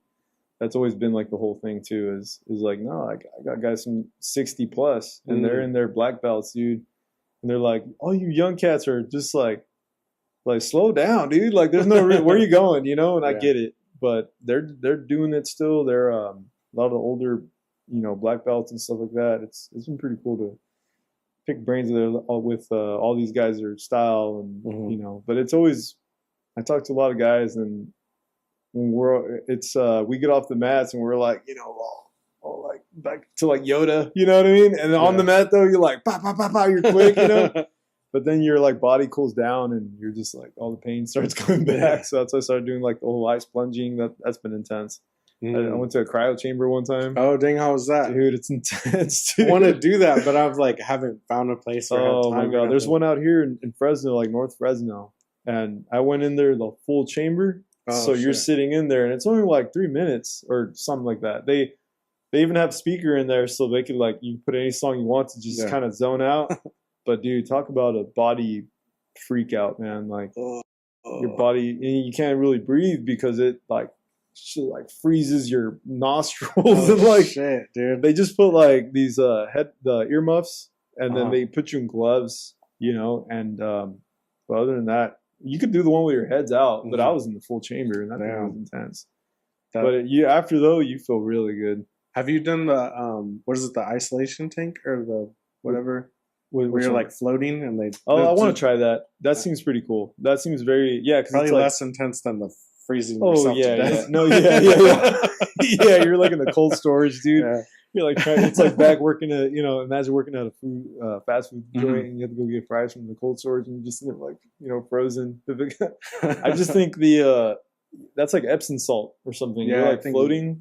That'd be pretty cool. I could see myself probably knocking out and just sleeping. Just drown in there. This pulls out. You just turn over on your stomach. They're all, oh shit.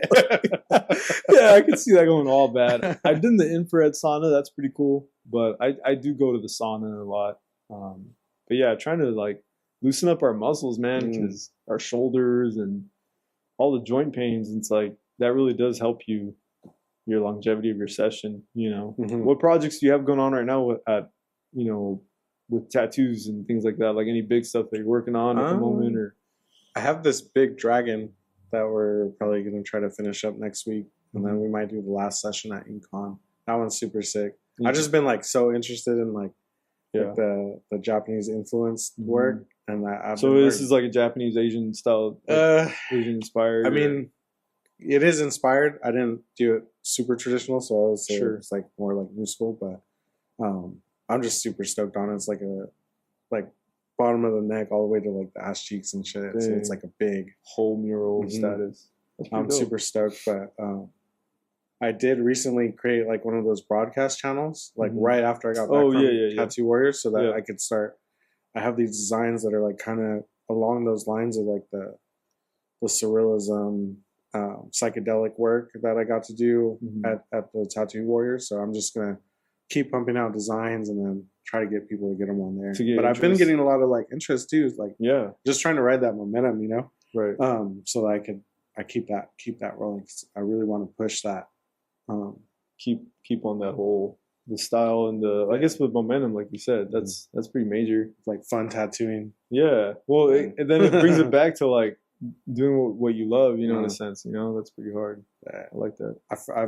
I feel like I forgot what I loved until like I did that, and I was like, "Did you need that kind of like a wake up call, like a yeah? I think so. I don't know. Some like not wake up call, but I guess some like a reminder, like a reminder of that I have an imagination. yeah. That you're not just like this robot on a treadmill, like you said, chasing that carrot, man. Versus like creating this whole new lane of what you're really into now. I think that's been dope to be able to pay your dues to where you are now. Because how did you how does it feel like? Is this their first apprenticeship that as a mentor? He's the third one. A third one, okay. Yeah. And the other two, are they also like, have they stuck it out, or they? Oh yeah, they're like appointment only pretty much now. They're busy, dude. That's cool. And they're charging pretty good too. So like I would say they're definitely successful as apprenticeships. Yeah, and so that's something that you're kind of like instilling to them, right? I'm assuming to be like, look, you got to stick it out and hang in there and embrace the suck, like they say. You know what I mean? Like, yeah, more so now it's just by example. I try not to like helicopter anymore. Right. I just try to like, just by example, just do what I'm doing. Try not to put that on anybody else, because like everyone's dreams are different. Right. Everyone's motivations are different. Absolutely. I had to learn that too. You know? It's like you get kind of tunnel vision sometimes. Yeah. So but I feel like each one I learned something more. So I think with Xander, I was like probably the best version of myself as somebody that is teaching somebody how to tattoo. That's cool. I don't know if I'm gonna apprentice anybody for a while now because it was just like back to back to back for like literally like 7 years. So now it's just time to like really take the time for myself and not have that extra stress. Because I mean now you have all these things that you got planned. Mm-hmm. So like as far as the future plans, what do you think as far as, because you still want to do like a convention once a month at least, and then you're planning for the ones that don't fill it, but beyond that, what's in the future? Like, what's the aspirations or the goals for you? Like, what are you thinking? Like, expansion, or like, with what you have you thought of that yet? To be like, let's see where this is going to take me, right? Mm-hmm. So, what's in the works of any of that? Like, I feel like business wise, we'll see. I've really taken the time to like get a lot of books and like do research, and it's really hard to like learn about history or learn about like yourself and then like take business and put that to the next level, because a lot of business is unethical, and a lot of like things that happen in good business is bad for what I feel is bad for my soul. Right. And like things you have to do good business is not good for me. Yeah. So I think focusing on business, I just want to make sure that everyone around me is taken care of. But I don't know that I want to be a good businessman, because I know there's good people that are businessmen, but there's a lot of icky stuff that comes with business. Mm-hmm. And I feel like I've done a lot of work to like get myself out of that. And I don't really want to go back into that. So I think a lot of my plans for the future are more like art-based and more just on myself as an artist, and like pushing myself as an artist and being creative and having creative projects and pushing, I guess, my own brand, but not having to rely on other people to make sure that I'm sufficient. Because a lot of what business is just like, I don't know, I feel like when you start reading these books, there's a lot of weird, icky things that happen, a lot of like manipulation, a lot of influence. And I think those are cool things to learn, like you should learn. But whenever I learn it more for self-defense, right, so that I don't get myself into a bad situation. But using it against people, it seems, I don't know, there's just something weird about it that I think spiritually, this is not a very long life. I don't think that that's something I want to invest in for my soul. Yeah, because that comes back to the whole integrity of who you are as a person, and then that also translates into your art and as an artist and what you're going to teach. Like you said, lead by your example. It's true, because I know I've seen people that they do the whole like the manipulative side of business, or the side of like they'll have that ulterior motive, or they'll have like just be a good person, like a good business, you know what I mean? Like the good customer service without having to like put up a front, or I have to treat this walk-in, put up this demeanor or this facade, and they leave and I'm just a whole different flip. Like just be a genuine, nice, I think that's easier to maintain too. Right. Yeah. You're honest about it, And it's like less karma will be delivered. Yeah, it's just like, sure. I mean, you definitely like, I think I just want to stay as pure as possible. So it's like, there's a lot of things in business that I'm just not a fan of. And then the more I learn about it, and if you're doing things and you're ignorant to things, it's one thing. But if you know better and you're carrying these things out, it's like, this is like a capitalist nation, but just for me and the things that I've gone through, it's like, it's not really worth it for me. Yeah. So I probably won't make a lot of money off of business, but I think doing my own artwork, I luckily I'm young enough, I feel like I'm young enough to work. So like, that's a blessing, and young enough to make that conscious decision that now I can set up myself so that that's somewhere I'm going to go. Yeah. Because, I don't know, just, it's not fair, to like do a lot of the things that create a successful corporation or business. And I don't want to do that. Yeah. I just don't have it in me. I wish I did sometimes, because it would be sick, but I just don't got it. Dude. Yeah, I agree with you, man. It's one of those things that I'm just happy is like, if you're happy, I'm happy. One of the things like, I'm not trying to go out there and I tried though. I'm not gonna like act like I'm a saint or nothing. It's just like I already did it, Yeah. and I didn't realize how toxic that is for myself until like, life throws crazy stuff, and it's like, why did I do that? Right. When you have that moment of clarity, it's like, bro, like, it's not.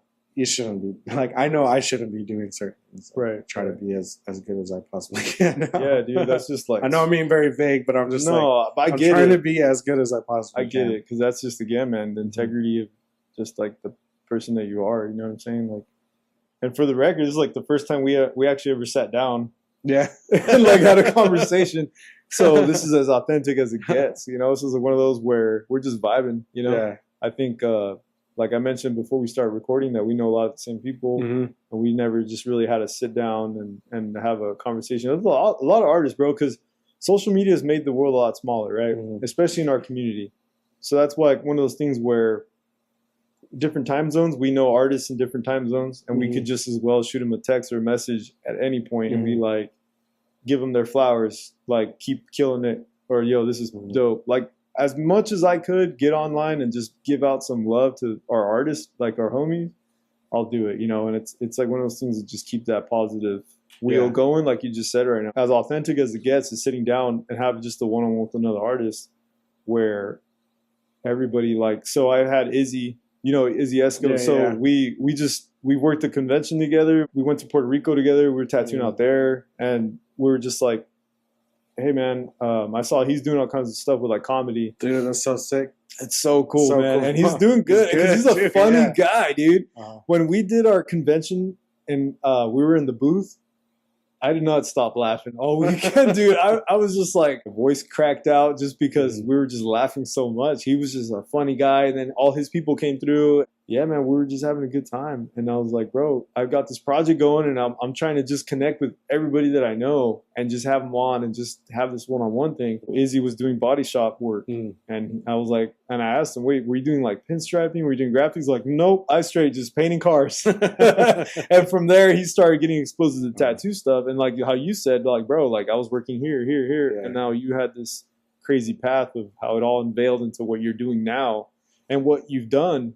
You know what I'm saying? Like, you wouldn't have done all that if you hadn't have gone through all the things you did, and that's pretty wild to think. From everything you've been through to this moment, I don't know if you had this kind of conversation with anybody, or you're like when you're apprenticing another artist, all the things that you've been through, all the sacrifices, the gains, the losses. What would you say as far as somebody to come up to you and ask for advice? What would you tell them? What would it be like your hardest lesson learned, or here's your advice, here's what I would tell you from anything that, if somebody were to just to tune in and if they could pick up anything, what would you say? What would be your like for tattooing, or just like in anything? It could be tattooing. It could be what you went through to this outcome. If somebody were to ask you advice, what would you tell them from your experiences of life?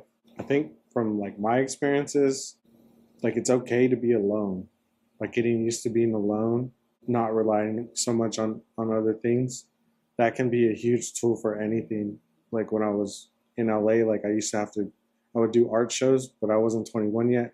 All my homies were young. So like I would go do these shows at like CineSpace or like the Roxy or whatever. And like they would let me in, but I would have to be alone. And then like sometimes doing conventions, I have to be alone. Or like if I got to go network with somebody, usually I have to be alone. Or like if I'm painting, I'm trying to do my drills, I have to be alone. Right. A lot of the work that you're going to do that's going to benefit, you're going to be by yourself. If you really have a dream, like just do it. Don't worry so much. I think that's been like a big thing. Even, if you're going through something medically, you can have a support system, but if you can really build some sort of confidence in whatever way that you have to do it, a lot of times you're going to have to do that alone. It's all up here, and you're kind of not alone even up here because I'm speaking here, but I'm hearing there, Exactly. So I'm very blessed. I always have like a little mob with me or something. I'm always trying to introduce people, but the real work that I benefited from, I could have easily flaked because nobody wanted to go or I didn't have a ride. It's just like, you got to show up. You gotta get comfortable with that. And I think that holds a lot of people back because it's scary to do things. It's scary to travel by yourself. It's scary to, go to a foreign country and not know nobody or not know the language and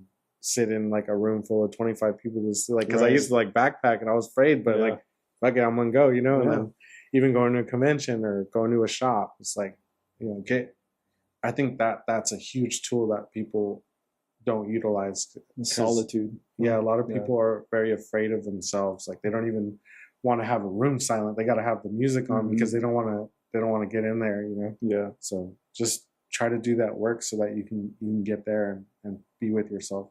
Don't be alone always, but right. it is a good tool. Don't be a loner. Don't be an introvert. Like we said, we started off all quiet and stuff. Now we're like active. I'm sure you're tattooing somebody and maybe you don't even know this client on that level and they're asking you for advice. They're like, hey, I'm about to be. Think? Yeah, what do you think? Yeah, exactly. Come on, give up. No, just kidding.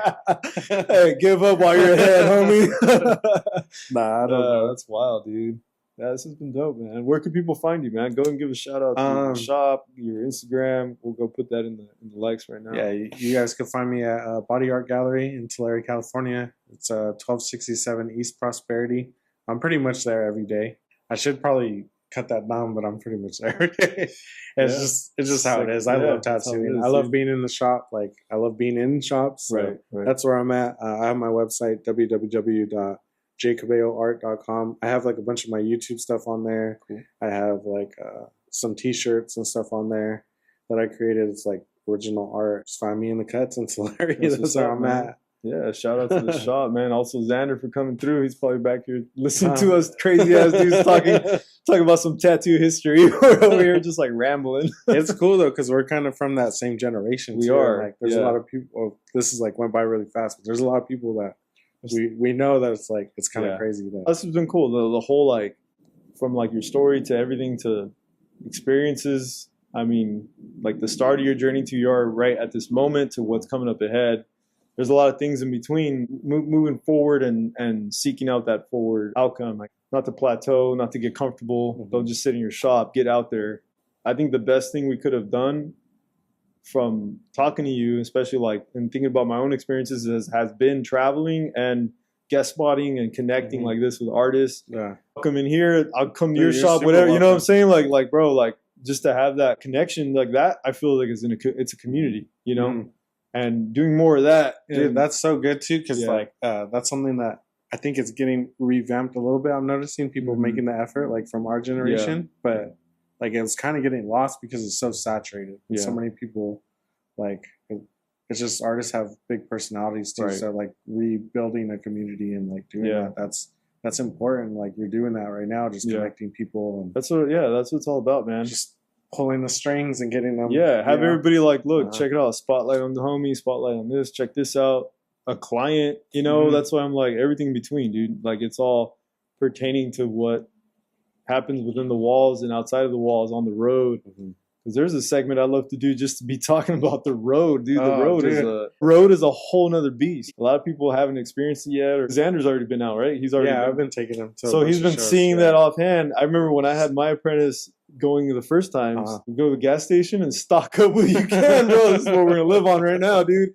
We'll grub Sunday, you know what I mean? Like we're like on that hotels, like we're crammed a bunch of artists, all of us, and then all of a sudden the hotel looks like a shop, and then we're like, you know, because they're shutting the lights off at the convention, and we're still grinding and seeing that life is pretty intense. That's a whole nother segment, dude. Yeah, dude, I'm all like just like staring. I'm like thinking of all these crazy things. I'm like, some crazy stuff happens in the world, man. Yeah, but it's been fun, man. What a wild ride, huh? What a wild ride as artists. You got to keep me posted. What kind of native art, what tribe are you from? Yeah, it's going to be sick finding that out. It's all a blessing. Yeah, dude, absolutely. Counting those blessings. Oh, yeah. Man. That's what's up, boy. Yeah. And so with that said, thanks for tuning in. Thanks for listening to the end of the pod and everything you guys were watching. Been tattooing out loud. I appreciate you, man. Thanks for coming out, you, man. Dude. I was like kind of nervous coming. I was like, damn. Oh, this is cool. Dope. Like, yeah, this is dope, us. I appreciate you making the time. Yeah, we're going to have to do more stuff together. Yeah, we will. Absolutely. Yeah. Let's do a collab, man. Let's even, you know, I'd like to go out there and check out the shop, dude. Get some shots of it too and go from there. Yeah. Appreciate you, Joseph. Guys, brother. Thank you. Thank you, guys. Later on.